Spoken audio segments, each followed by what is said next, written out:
welcome to another edition of the Prepping Channel. I'm Sarah, and today we're going to be discussing how to prep while pregnant. What we're prepping for is in case of a government shutdown or a famine or any type of incident that happens where you are enclosed in your home and all you have are the resources that you have stocked up on to be reliable for you. We're going to discuss nutrition, equipment, and other essential items that will be needed for you while you're pregnant, and also once you deliver and give birth. So everyone knows when you first become pregnant, a lot of women, we have experienced this. Whether you're sitting down at the table eating dinner with friends, family, or for any type of occasion, the first thing a pregnant woman hears is you're eating for two. I'm sorry to break the myth for you all, but that is incorrect.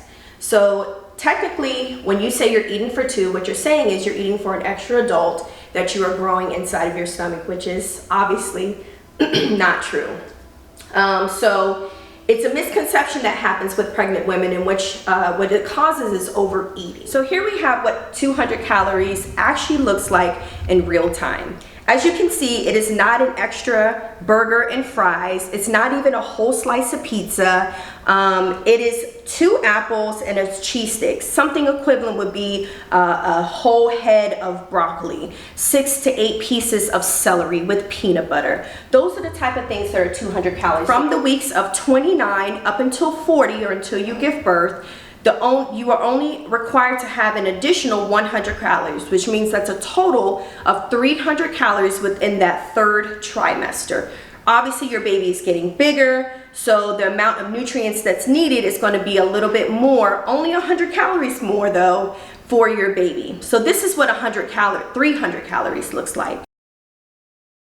So as you can see, 300 calories is no more than just a very small meal. It can be a salad, it can be a simple piece of whole wheat toast with peanut butter, bananas, and chai seeds on top. That in itself is equal to a total of 300 calories. So now that we have all the myths out of the way, all the misconceptions of what is actually needed during pregnancy, what are some things that you need to stock up on nutritionally in order for you to be prepared in the event that you are not able to go outside your home?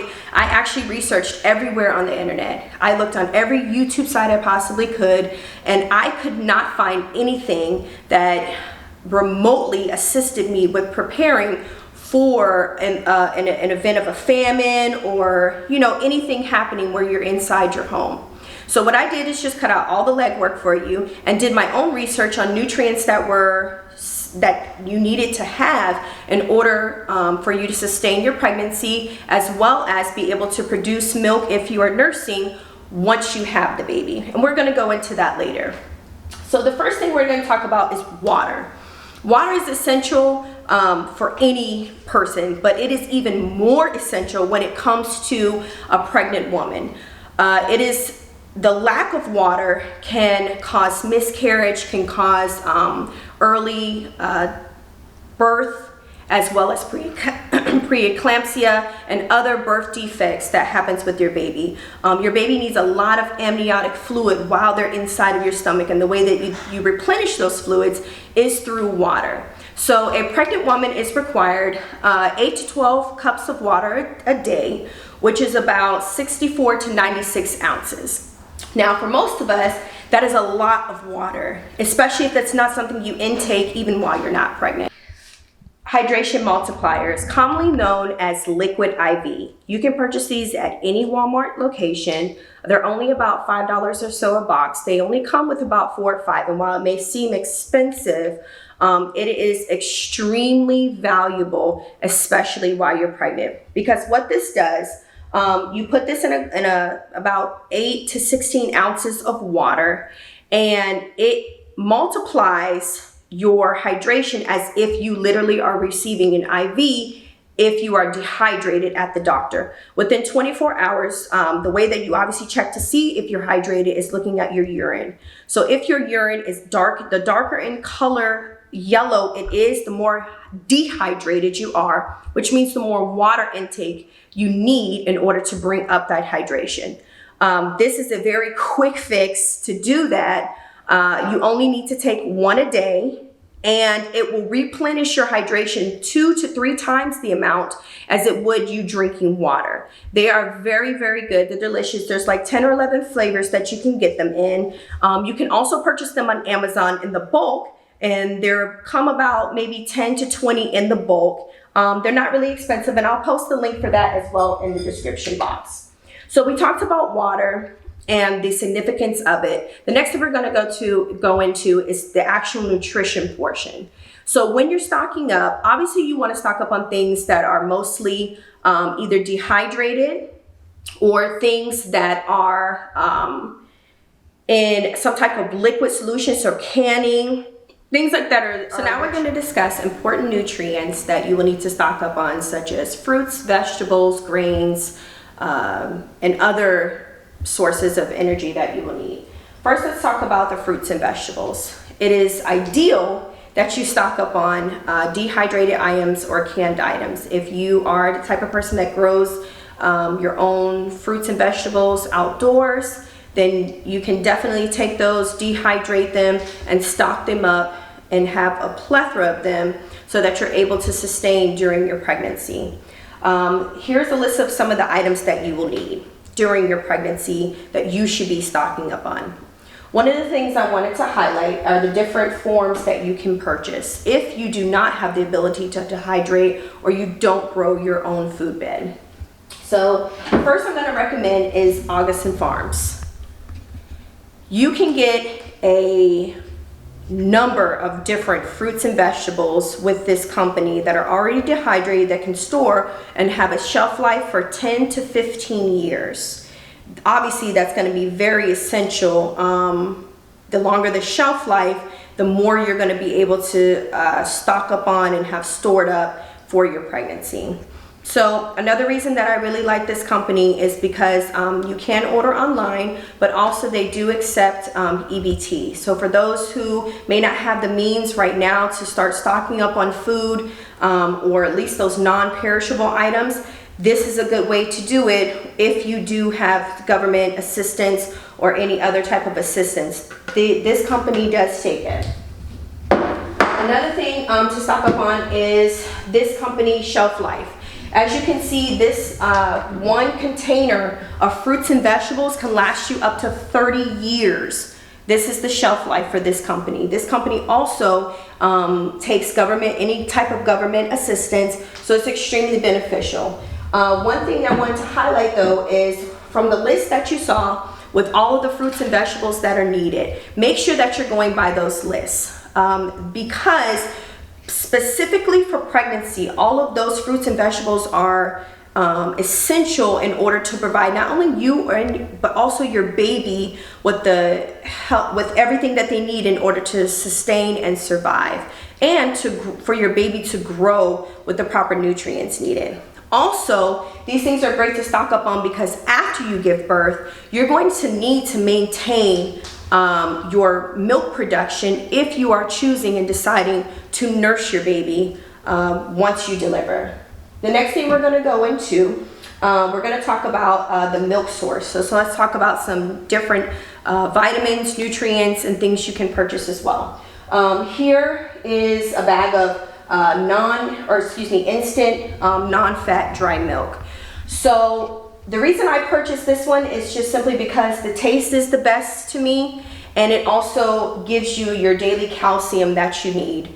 You can buy them at Sam's, you can buy them at Walmart, they can be shipped to you. They're relatively inexpensive. I can also put this in the link for you all if it's something that you're would like to purchase. The next thing we're going to go into is iodine. So iodine is one of the major essential vitamins or nutrients that's needed while you are pregnant and while you give birth.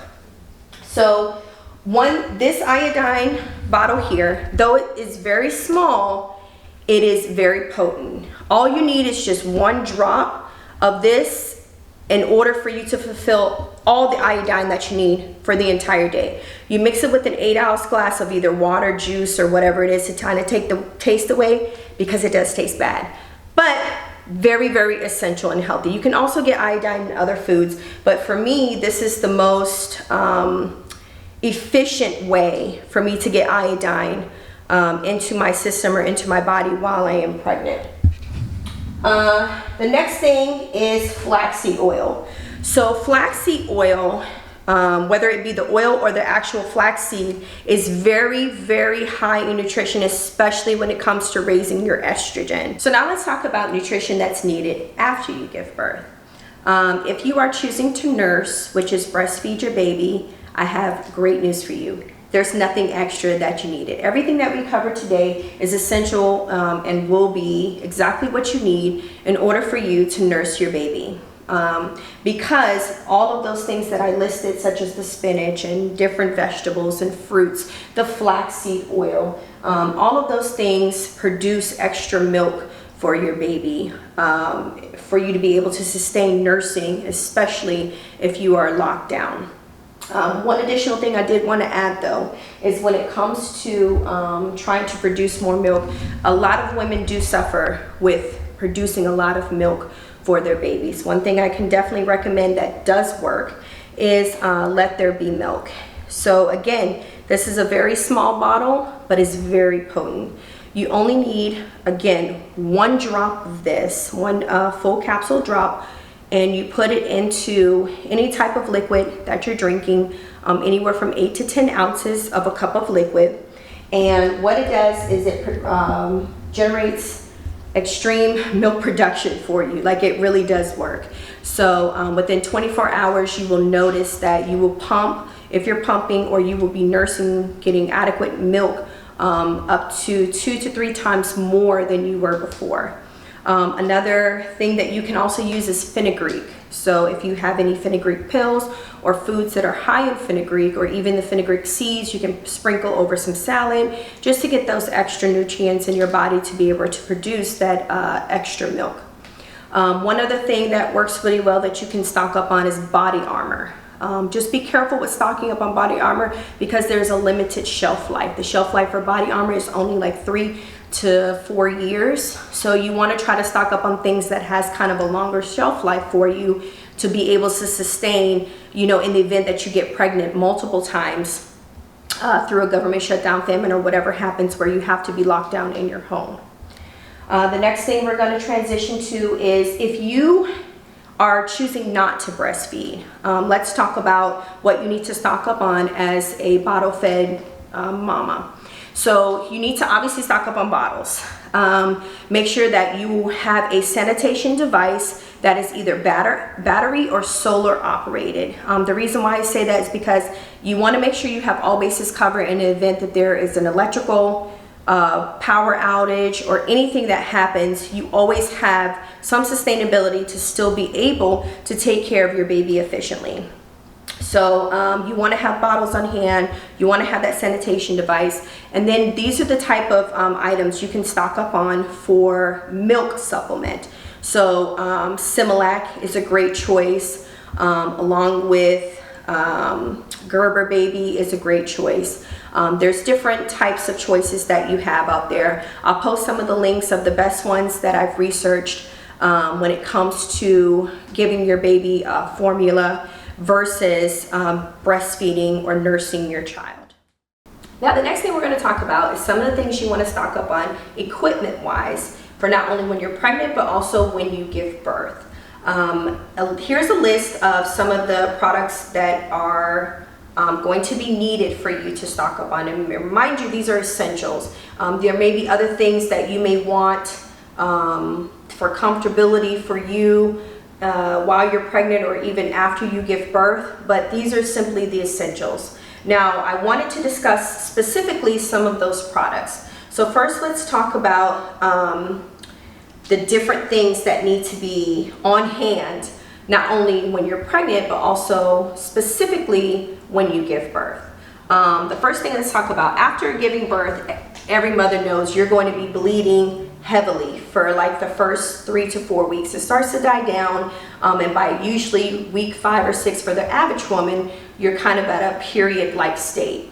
But for those first 3 weeks, you are bleeding as if death has come upon you.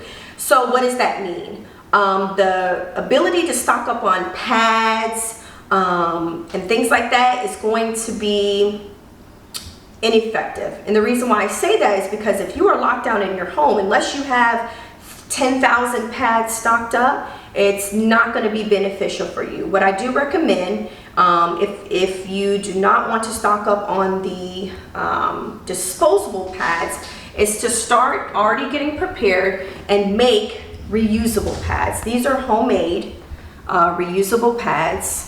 You can also purchase these online, and I will give you the link in the description where you can purchase some online. I thought it was more feasible, more cost-effective to just make really my own. Actually, one of my sisters made these, and I'll send her information as well. So these pads are very unique, and the reason why I say that is because, like I said, you can reuse them. And I know when we think about pads or using, trying to soak up any type of liquid, bodily fluid coming out of our body, we're disgusted by it, especially because there's just so much of it. But the thing is using these prevents a lot of the problems that women have when they use the disposable. You don't have to worry about chemicals. You don't have to worry about running out of them, which is obviously why we're talking about stocking up. These are very easy to clean, which is another item that was on the list that I wanted to say make sure you stock up on is OxiClean. Along with the reusable pads, also buy reusable diapers for your baby. I know that we think that's ancient times and it's something that no woman ever does anymore. All we use is the disposable ones. But again, in the event, what you don't want to find yourself doing is running out of those disposable diapers, or an incident, that might happen where your baby might be allergic to those disposable diapers that you have stocked up on and now have to throw away because it has caused a chemical burn with your baby. If you use the reusable diapers, they come in bulk. You can find them on Amazon. I'll post the link as well in the description box. And you are able to wash those out and keep using them over and over again with your baby, and you always have a supply of them. The most essential thing to use for cleaning both the diapers as well as your sanitary pads is OxiClean. Very, very simple to use. All you do is put water, OxiClean on top of it, let it come into a base, and then you put it in hot water, let it sit in the hot water overnight, and as you can see, there's no stains that comes on it. There's nothing that is visible on there for anyone to even see that they've ever been used. It's completely sanitary, and then you throw them in the washer. So it's more efficient for you to use the reusable tampons, or I'm sorry, not tampons, but the pads, as well as the diapers. Another thing I wanted to mention, also make sure you stock up on Vaseline. Vaseline is one of the most underrated household everyday products that people don't know has a lot of benefits other than just chapping your lips. When your lips are chapped, just putting it on your lips. So I use this for every single child as soon as they are born to prevent any type of diaper rash. The last thing you want to have during a famine or doing any kind of where you are locked down with your family is a crying baby because of a diaper rash. And sometimes it's not even because you didn't change the diaper. It's simply because some things you eat may cause it. I have noticed that anytime I use Vaseline with every diaper change, I have absolutely no problems. My babies don't get diaper rashes, and I don't have any issues with the diapers rubbing them. Another thing it's really good for is if you have cuts, bruises, burns, things like that, you can actually use Vaseline to close up the wound and stop the bleeding. So it's a very essential item to have, as well as when you have boys. So for those who are pregnant with little boys, once those boys are conceived, or excuse me, once those boys are born, you have to, if you choose to have your baby circumcised, then you're going to have to take care of that circumcision. Obviously, the best way to do that is to have Vaseline on hand so you're able to keep that area moist as prescribed, as told by your doctor. But this is what is told to use while you have a little boy during circumcision.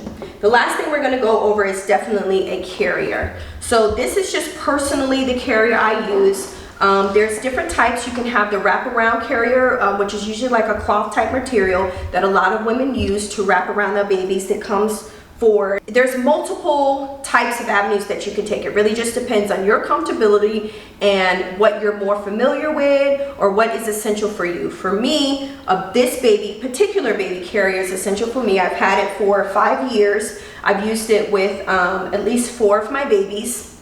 And really I love it because it has so many pockets. It's a snap and go. I literally just snap my baby in, I put it on, snap my baby in, and it's go. It can hold your baby up to 2 years to 3 years old, so you can wear it in the front. It has 6 different locations in the front and the side. You can wear them as a backpack.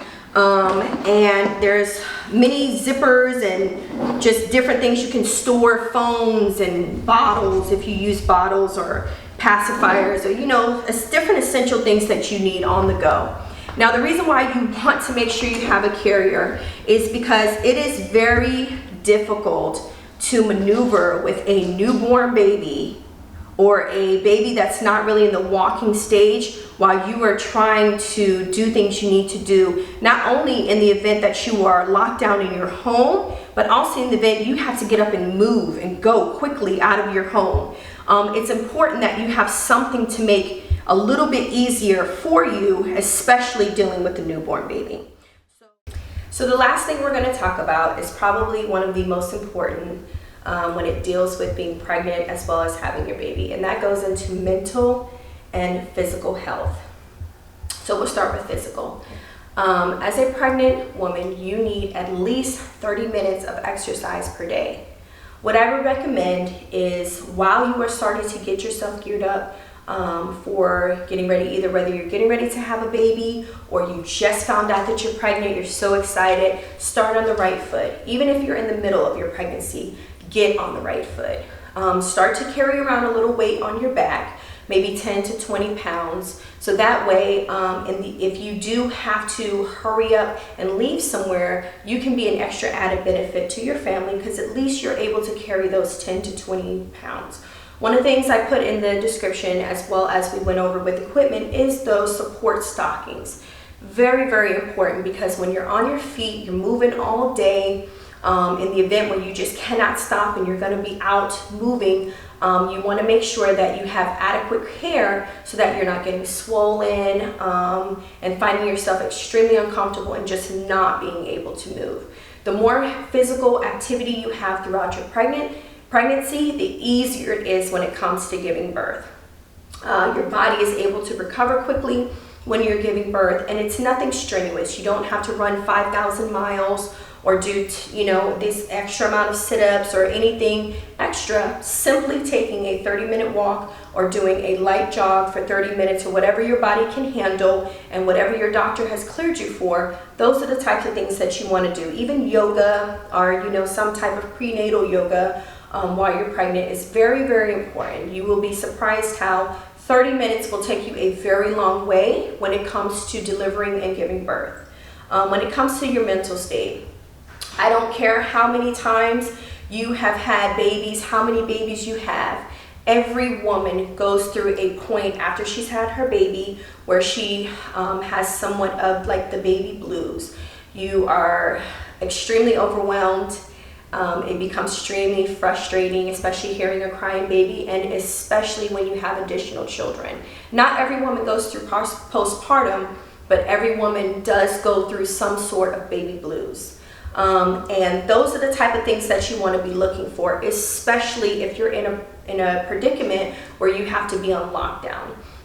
Your attitude is what's going to change the outcome of everything that happens, either during even if there's a famine, when there's limited amount of food, limited amount of resources. So the people that you have around you is going to also dictate how your mental state is. If you have people around you that are uplifting, motivating, and looking out for you, constantly checking up on you, and constantly seeing about your well-being, or even taking some of that burden off and helping with your children, helping with your baby, it is going to be very vital and essential. So start making those connections now. Start reaching out to those people that are close to you now and build those relationships so that you're able to sustain when that time comes. Be able to talk about the things that you may be going through, or how the depressions that you may be feeling, the postpartum that you may be feeling. It's not anything shameful. We all go through it. But again, having that positive attitude as best as possible, it's what's going to change the entire outlook of how you continue to sustain during any type of lockdown or famine. And with that, that's the last that I have. If you like this video, there's other videos that we have for the prepping team. Be sure to subscribe and like those videos. We go over a plethora of things to cover in case there's any type of famine lockdown, or you're in your homes for essential items that are needed. And we're here to help you. So thank you again. My name is Sarah, and have a good day.